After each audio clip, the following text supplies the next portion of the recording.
start off with a bigger picture questions, and this might be a short answer, I'm not sure. But this question, it really speaks to the broader issue of energy in this country, and the question is, has Deepwater and other large spills sparked interest in legislation to move away from an oil-driven economy and move toward renewable energy sources? And I'll start with John.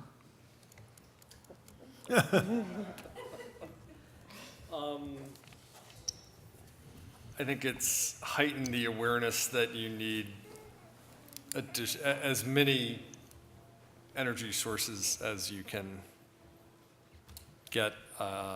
Obviously, there has been significantly increased oil production since Deepwater Horizon. Hopefully, it's reinforced the need to do it in a safer way. Anyone else want to jump in on that big picture question? I'll make one comment, and it's a simple one. I think that we have this is about policy and politic panel, I think we have political running to the corners when we talk about solutions, and we need to spend more time discussing the situation, the problems, and the impact on what's happening to our environment before we jump to carbon tax or an alternative energy or the solutions. We're jumping to solutions, and solutions is what's causing the political trauma. I see no other hands. Okay, let me move to another broader picture question, and it's been touched on a bit in the past day and a half. But the question really is, what can we learn about policy and regulations to prepare and respond to other rare catastrophic events that might be useful for oil spill policy and regulations? That's the question I just want to add on. It really is looking again at are there policies and regulations that could meet other catastrophic events, particularly, I would say, in coastal communities? Well, I'll start with that one. So, following on to the Admiral's comments, the most important thing is knowing the people at the local level and having those pre-existing relationships before anything happens. Because if you have to create those relationships after it starts, you're already so far behind the curve that it's going to be very hard to, well, what you end up with is you end up doing these statements at the end of the process rather than the beginning. And then I'm going to disagree somewhat on the flow rate issue. I think BP and the Coast Guard should have had folks in establishing the flow rate from the very beginning and making that third-party estimate available to the public. And I think that would have established trust right at the front of the process that would have helped dramatically. But I understand that is open to a lot of disagreement and controversy. Also, can I just say one thing? Yeah, please. Politicians have gotten, we haven't done well here in the last hour. So I just want to note that after the Exxon Valdez, we did pass the Oil Spill Act. We did establish a trust fund for insurance. We did establish a polluter pays scheme, and we did set up both prevention programs and response programs that, while this was a huge incident, worked relatively well as a framework, though I'm sure they need some tinkering. But just to point out that politicians do respond, do put things in place, and then you work on making them better. Sorry. Thanks, John. That was in 1990, but we hope we hope that can happen again. We do. We all do.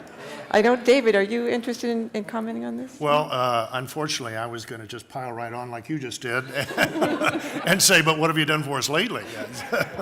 That was 25 years ago. But maybe and I know John, I consider him a friend, or I did, maybe until right now.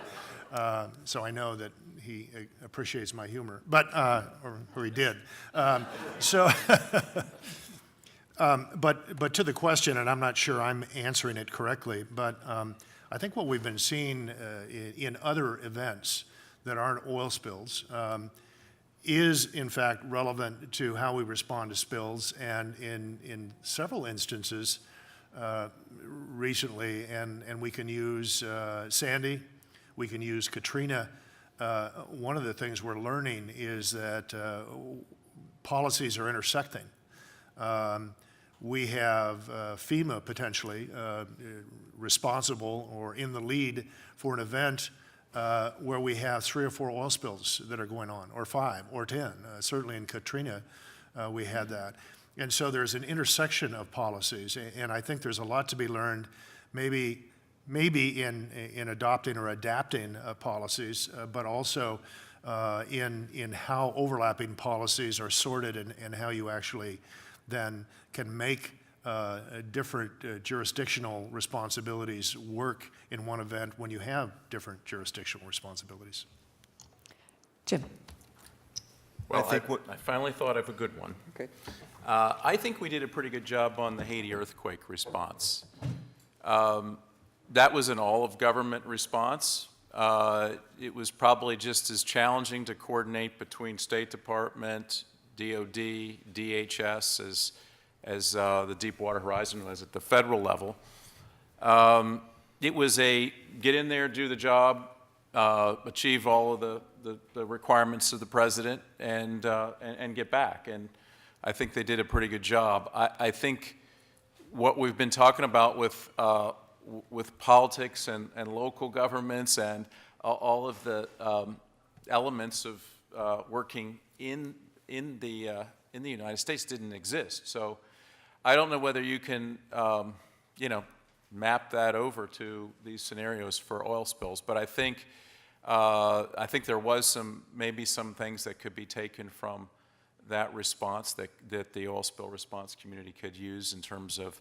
I thought we had a really good battle rhythm, for example. We had good information flow, and we were able to, integrate, I think, in a fairly effective way, the assets of the different departments. Yes, go ahead, Jim. I think, So Peter I'm and then sorry. Jim. Here at the end of the table. I think the fundamental challenge is how you organize and staff and work together to create an enterprise that brings the right jurisdictions and capabilities for best effect. And that's no different whether it's an oil spill, an earthquake, a pandemic, you name it. So I think the fire service started us out on this path. We were fairly well next in line, and I think the rest of the government is learning for these all risk, all hazards, that the things we've learned from applying the incident command system and the NCP to these responses. Go ahead, Jim. There's a book called Normal Accidents by a guy named Charles Perot, who's from Yale and a visiting professor at Stanford that I recently read and listened to. And he talks about the common issues. I'll leave alone hurricanes, but in accidents, Admiral Allen mentioned this as well, there's interactive complexities. And those interactive complexities cause a situation when 2 or more things go wrong, then it exponentially increases the probability of a terrible accident if we haven't looked at both the individual components of the activity and how they function together so that we can deal with a specific aspect that may fail and another that may be related that also then may be related to an additional part of the system. And certainly the Deepwater Horizon and Exxon Valdez are examples of. I'm going to take the liberty of answering this question a bit too, if that's okay, Nancy. Okay, great.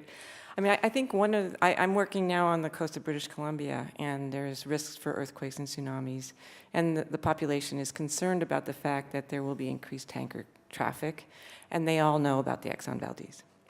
And so we are trying to work together at the community level because many of the activities that have to occur when any of these things happen are the same people. And so I think if the governments at levels, local, and in Canada provincial or here in the States, state level and federal, can help to integrate those policies at the community level and then engage people right before anything happens, I think we could go a long way. So, doing analyses of what's happened in the past, but begin to integrate those policies, because it really will be the same, mostly the same people that responding and show leadership in those communities. So thanks for letting me have my 2 cents. Let me be specific on a next question. Well, anyone want to add to my comments? I'll get off my soapbox.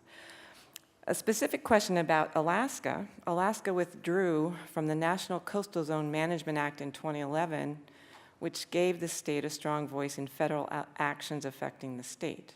With increased oil and gas proposed for federal Arctic waters, should the state rejoin the Coastal Zone Management Act program?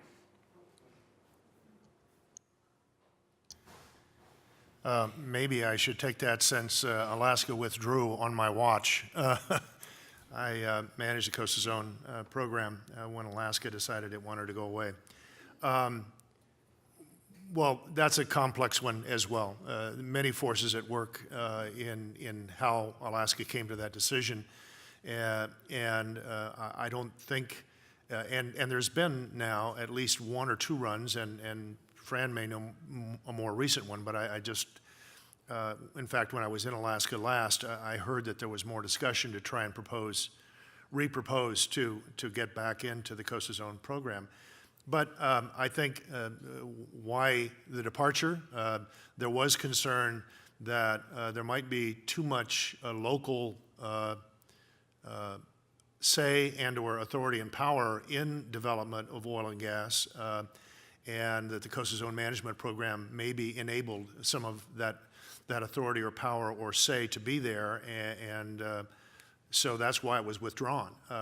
There was a referendum after the fact that was voted down, as I recall, when they tried to do something about putting Coastal Zone program back in to effect there. And so it's a push-pull. Politics are always complex in any area, but certainly in Alaska. There are segments that feel that resource extraction development is one of the more important things, and of course economically there's reason to feel that way. And then there are others, and Fran and others have covered this talking about Alaska. There are others that are much more tied directly to the environment and the resources there for their subsistence, and they may think a little differently about it. But it is a complex issue, and so I wouldn't say they should or shouldn't. But certainly that debate continues, and it hasn't died, and there is a fairly large component of Alaska that is interested in addressing that topic again. Jim, want to add?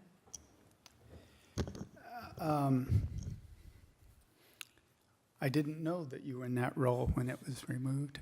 I lived in Alaska for 40 years. I ran the Coastal Zone Management Program in 1983 to 1985 and was the executive director when we adopted the first plan at the North Slope Borough. And actually was in the meeting in Barrow. The Coastal Zone Management Program allows people that are otherwise voices in rural communities that are rarely heard to be empowered with their views of what is an acceptable activity in their coastal zone that affects their way of life.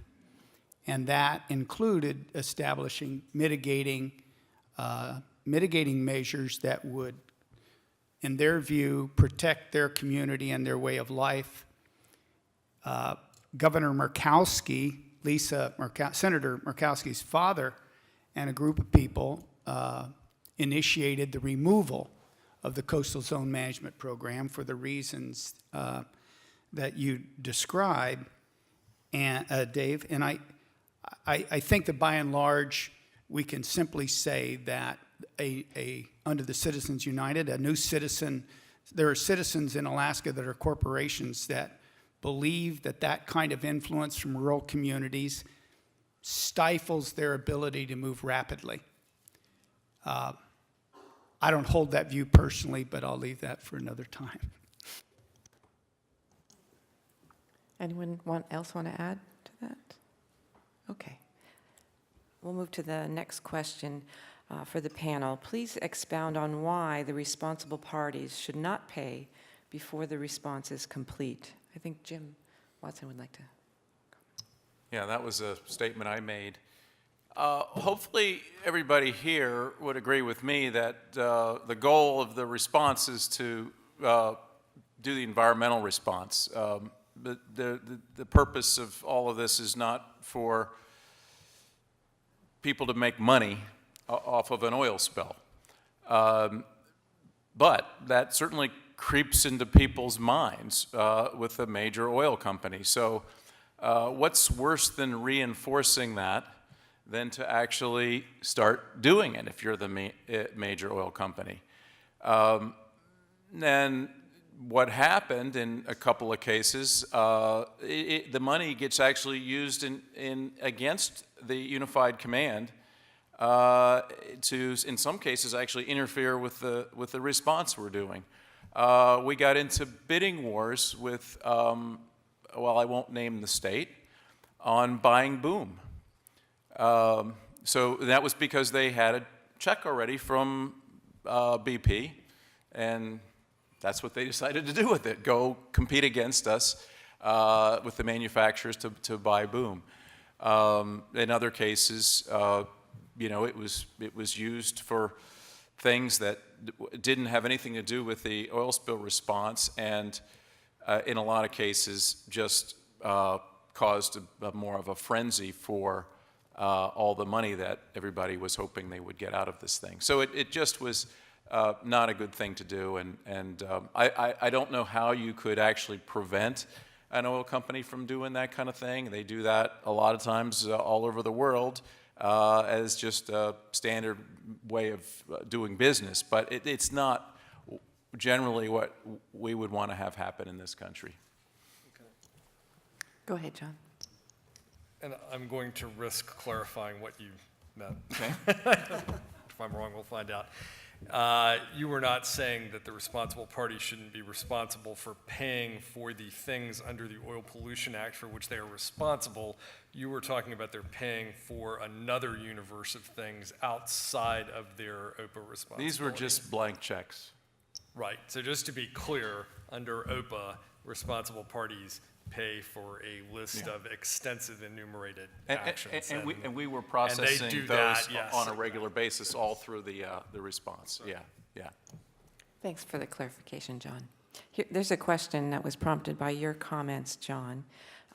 You mentioned that there will be hearings on the Coast Guard to see how they have implemented recommendations.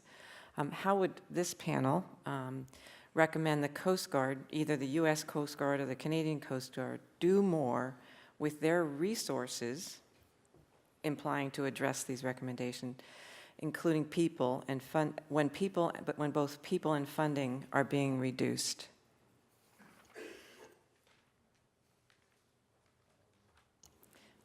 Well, since it started with me, I guess I'll take it. It's that's a huge problem. And to go to the Admiral's point about Haiti, that worked pretty well, but that response consumed all of the surge capacity and a good percentage of the day-to-day operating capacity of the Coast Guard on the East and Gulf Coast in the United States. So for people who think that there is this pool of Coast Guard assets sitting there waiting to be surged, yeah, trust me, they're not. And we're in the middle of a 25-year, $30 billion Coast Guard recapitalization of their aircraft and their cutters. And even when we finish that, they will all be fully occupied with the day-to-day activities of the Coast Guard. I mean, you will have to take something away when you have a surge capacity. So that's one of the reasons I think it's good that the Coast Guard has someone who's now coordinating all of their response initiatives so that you can get as much efficiency out of responders because they can respond to a multiple number of things instead of just having an oil spill responder and just having a ship accident responder. I mean, the Coast Guard has done very well since 9/11. Its budget is probably $3 billion ahead of where it would be if they were still in the transportation department. The problem is their mission set just keeps expanding and getting more complex. So I don't have a simple answer for that one, but if you look at our hearing record of our subcommittee over the last 10 years, you'll find that's the central question that 70% of our hearings have been dealing with. So I guess people are going to tell me I should have an answer by now, but Well, thanks for reflecting on that, John, and your comments in your intro as well. So, I mean, certainly capacity for anyone in government is an issue now. It's not just the Coast Guard, it's just about any agency. So then the challenge becomes leverage. And, you know, it always has been. These things were never intended to be completely staffed by the Coast Guard. This thing is fundamentally the marriage of industry, non-governmental organizations, communities, other governmental agencies, Coast Guard, under a single unified command. And, you know, I have to reflect, that's the power of this, is the scalability and the ability to bring on the expertise and the capabilities, capacity that you need to do it. So, you know, I think, John, this is a longer dialogue probably between how the Coast Guard is fundamentally viewed on the Hill versus what we are. I'm really interested in your earlier comment about making all Coast Guard response activities better integrated. And I think with the sectorization of the Coast Guard, with now the remarrying of all response capabilities under a single officer, department head, district department head, area department head, program and headquarters, and in this case led by Admiral Landry, that's a very powerful way to achieve that. So I think we've made strides in that direction. Anyone else? Okay. Let me turn to how we're doing in terms of where we are. This is a question for anyone on the panel. Do you believe current plans, I would assume response plans, are any better than 5 years ago? Do you have faith in the Coast Guard and the oil and gas companies' plans to protect? What weaknesses do you see now that need improvements?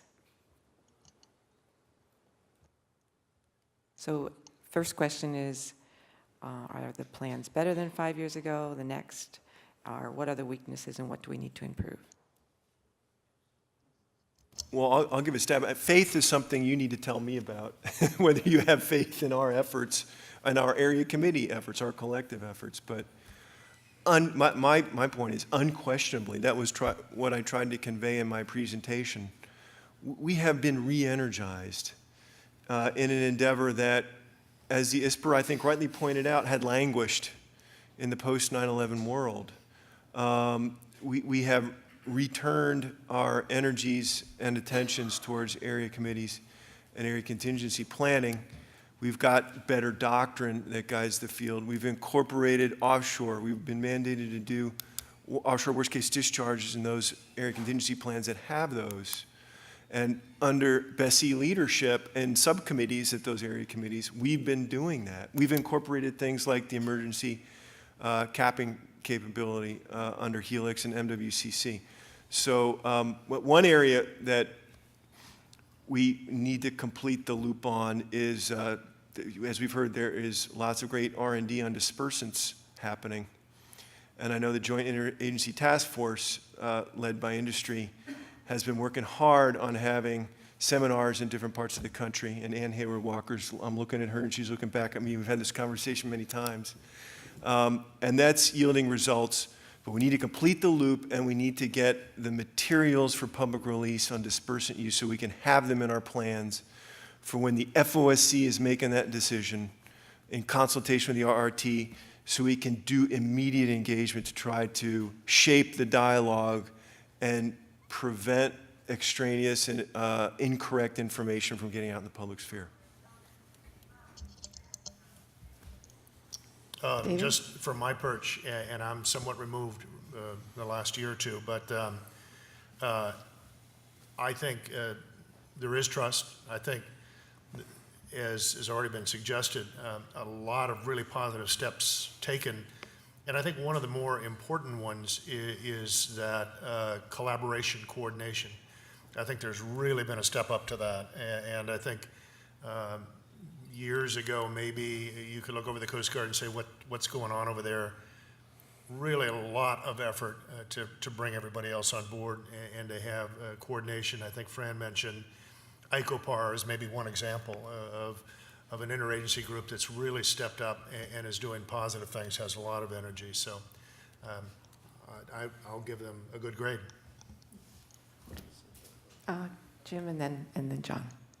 I just want to give a quick plug for Bessie. In addition to the planners and the working with the industry to get this capping equipment, we asked the engineers to actually be ready to respond. That was something that I don't think was written in their job description. They, of course, experienced the Deepwater Horizon, but now they are really ready. They do exercises on that scenario that we learned a little bit about yesterday. When you're capping a well, you've got to make sure you're not going to blow out the well casing by capping it too soon, or sometimes you're going to have to flow the well. Well, they are ready to do that, and they've practiced it. They've educated the industry on that, and I think we're far better off in managing blowout scenario. John? I was just going to say, I agree with the Admiral that the ACP process has been really energized, and that there has been a real effort in the Coast Guard modernization over the last 6 or 7 years to integrate all of their activities and get them to work together well. And now we'll see if I misquote Kennedy's law here. The problem is you have a big oil spill every 20 years, and interest in oil spills drops off linearly in between. My hat's off to the Coast Guard. They have a huge job to keep that energy level up and that attention focused with all the other things that are demanding their time every day. And Jim? So again, good luck. I read those area contingency plans during the ISPR review of the Deepwater Horizon, and you know what our report says? Yeah. Based on what you said, I think there's tremendous progress. I'll also plug Bessie. I think the policy and the culture of Interior has changed from simply MMS driving a bus to Bessie and BOEM looking at a more comprehensive way to approach the system, and the relationship that the Coast Guard and Bessie and NOAA and EPA have was found to be an imperative. And I hear that that's much better than it was during the experience we had at the Deepwater Horizon.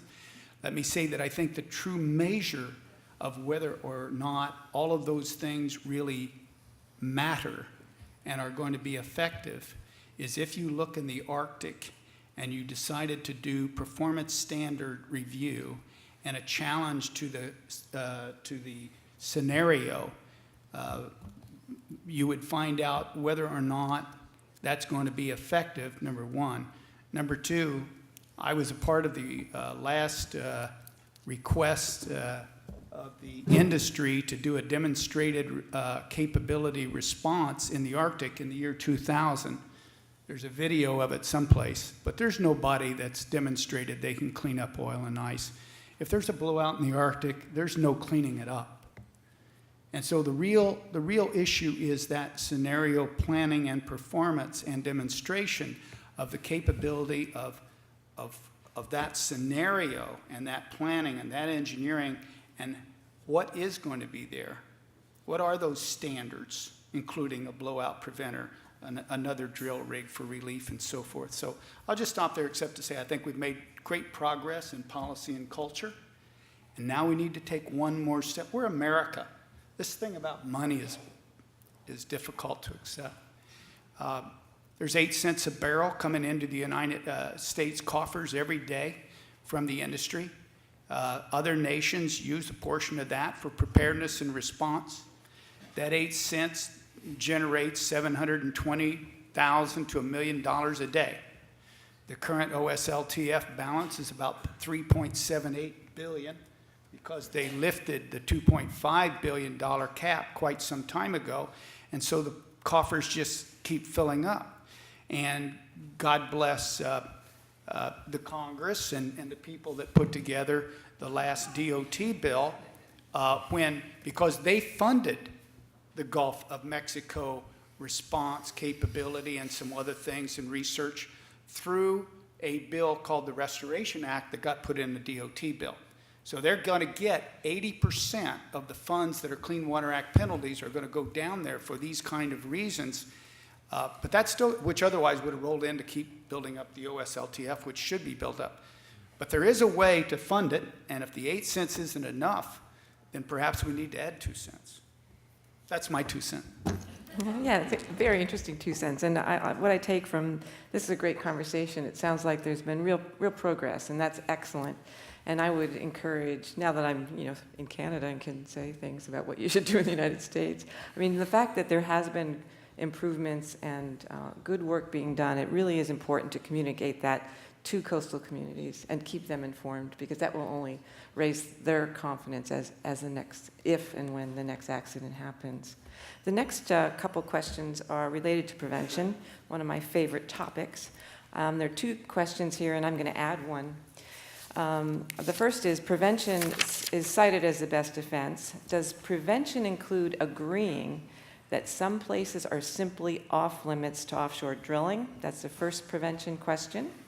The second prevention question is, if prevention is more effective than cleanup, why is there not more effort given to safety of navigation technology and practices?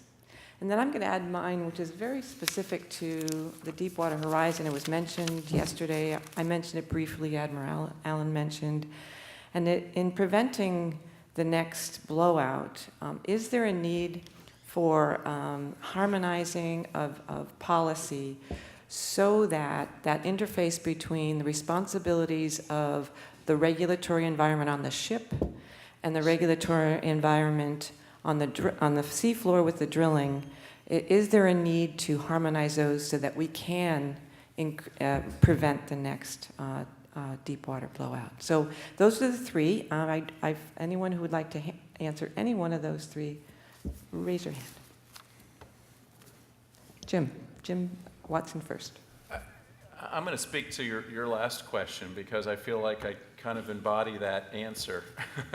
I think you do want to harmonize the regulatory program of largely the Coast Guard for the maritime issues, the floating hull structures, the marine crew, and all the things that the Coast Guard can regulate that keeps people safe on a platform at sea, with the regulatory responsibilities of BSEE, which is more of a vertical problem of going down into the subsea, 18,000 feet in 5,000 feet of water with a blowout preventer. You have to have cement, you have to have steel casing, you have to have people that are qualified, you have to have a drilling plan, and if you deviate from that plan, you've got to be able to make decisions on whether that deviation is going to be safe or not. So we have to have the highest performance from 2 different agencies to make those activities offshore safe.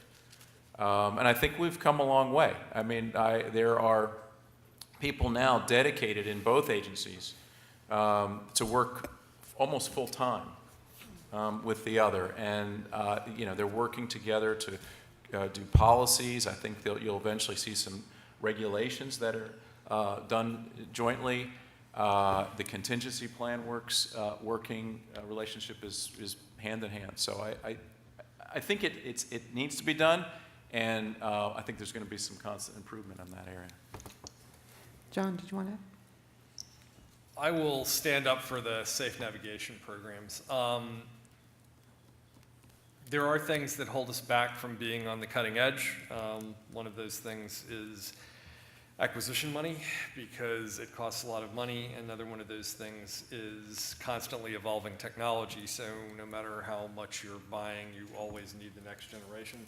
But I think both the Coast Guard and NOAA, I'm less familiar with the Corps of Engineers program, have really done a good job of trying to modernize their safe navigation programs. We have AIS programs in place for certainly all large vessels now, and we're discussing about putting them in place for smaller vessels. The Coast Guard has some long-range vessel tracking they do.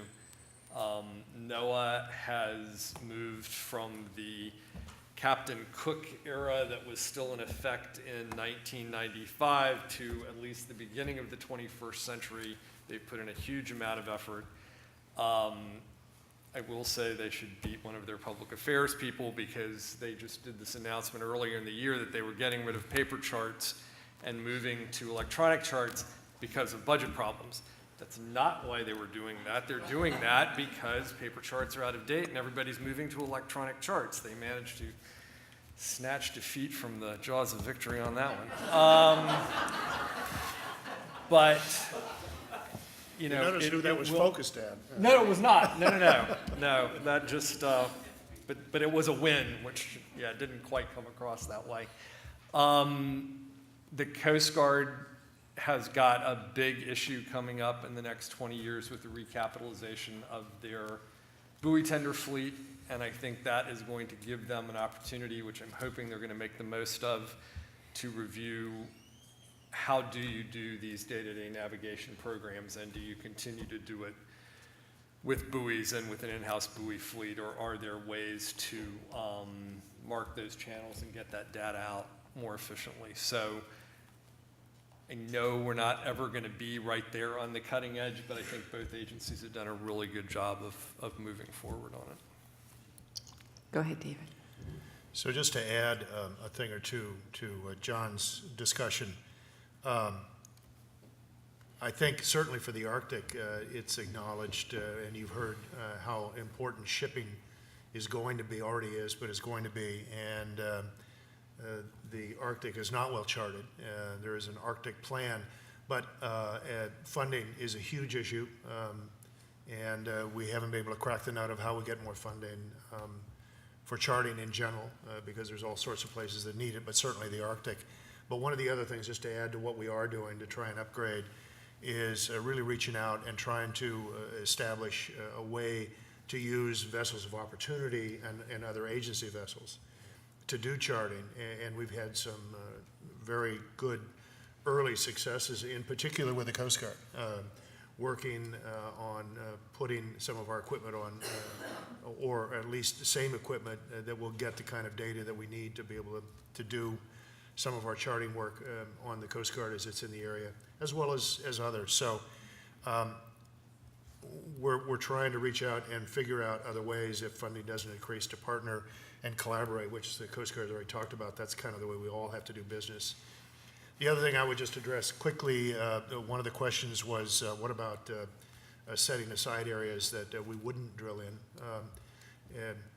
And I think the media panel last night, somebody, and it could have been Charles, said when we were talking about risk associated with oil spills, if you don't want to put your big boy pants on and have that risk, then you shouldn't be doing anything in those areas.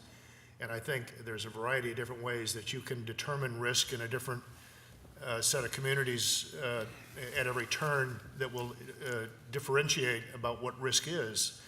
But I think it is a relevant issue, and whether I think it or not, I think there's all sorts of evidence that nationally and internationally it is going to continue to be a point of discussion, certainly for the Arctic. We're already seeing that in the Arctic Council, and there's discussion going on now about where some of the work that's already been done on protected areas might go when the U.S. takes over. So I think it is a relevant, appropriate issue, and I think we'll see more discussion about it. John, go ahead. And just real quickly, and I would note that in addition to the oil spill think tank here at the University of New Hampshire, you also have a hydrographic surveying, navigation, safety think tank here that does some, excellent work on that. I would also note that for the last 15 years, I've been offering to name the vessel for anybody that can get me the money to buy a new NOAA high latitude survey vessel. But so far, nobody's coughed up the money. So if we got any offers. Anyone else want to jump in on this? Yeah, so Go ahead, Peter. John gave you some ideas of various Coast Guard programs that are applicable to this one, ENAV, AIS, and sensing technology, and so on. And it's just worthy of noting that towards the tail end of Admiral Papp's administration, he published a Arctic strategy, which is indicative of the Coast Guard's commitment that this is a priority. And within that, certainly recapitalization of aging assets is something that we're working very hard on with Congress in order to achieve. But fundamentally, it's a question of governance in the Arctic, in an area that doesn't have the same degree of governance that other places that are, in the U.S. littorals have. Whether that's charting, AIS sensors, although Ed Page was really impressive when he gave me his brief, his elevator brief on what they're doing at the Marine Exchange.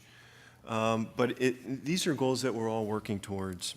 And in terms of harmonization for policy between the ship, the drill ship itself, and the operations of the drilling operations and equipment associated with that, people say that there was a gap going in the Deepwater Horizon between MMS and the Coast Guard.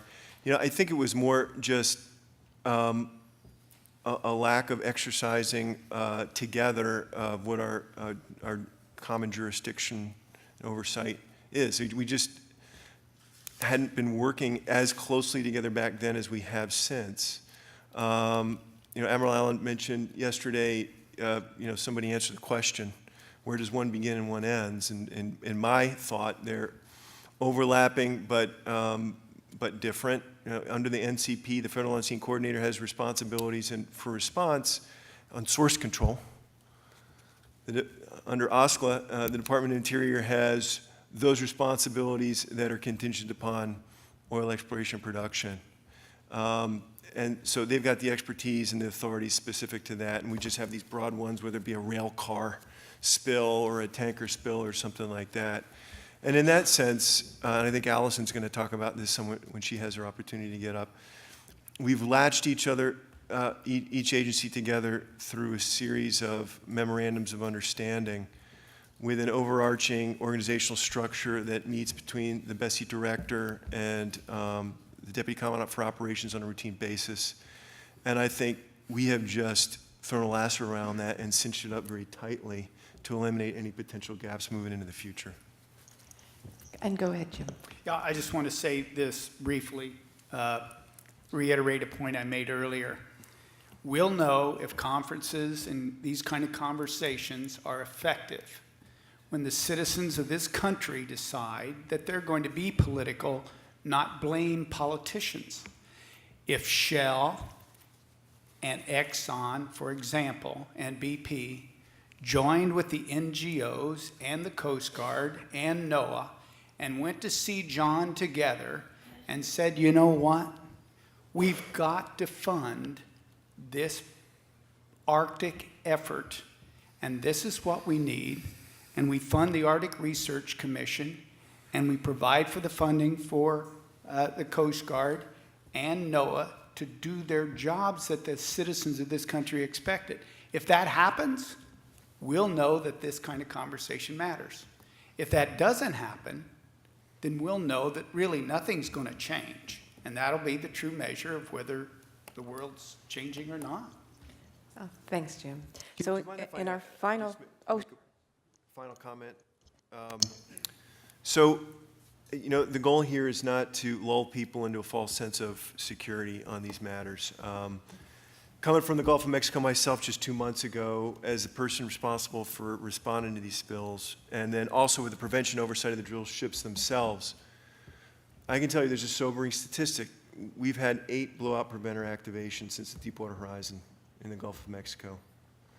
Now, qualified, these were not incidents where there was a loss of well control. Most of these were as a result of loss of dynamic positioning for failures of these incredibly complex geosynchronized systems that are computer operated and thrust initiated. And so those disconnects had to take place because we had drift offs, basically. But that shows that we have risk. And I personally responded as FOSC to 2 well blowouts. These were gas wells, not oil spills, but both of them were pretty dramatic, required evacuations. One exploded and burned for a number of days and then bridged over several days later. These things happen, and I think as we move forward, it's important when we talk about eyes wide open and the communities knowing what risks they're assuming, these are what happened in the Gulf of Mexico, and they can happen in Alaska. With that, that's the end of our time. I'm gonna read this question so people can think about it. We don't have time to answer it, but it's a fabulous question. It's how can we keep, the topic is interference. How can we keep politicians and lawyers away from an oil spill for at least 48 hours? Politicians, lawyers, and oil don't mix. So with that, I'll end the session and join me in thanking the panel.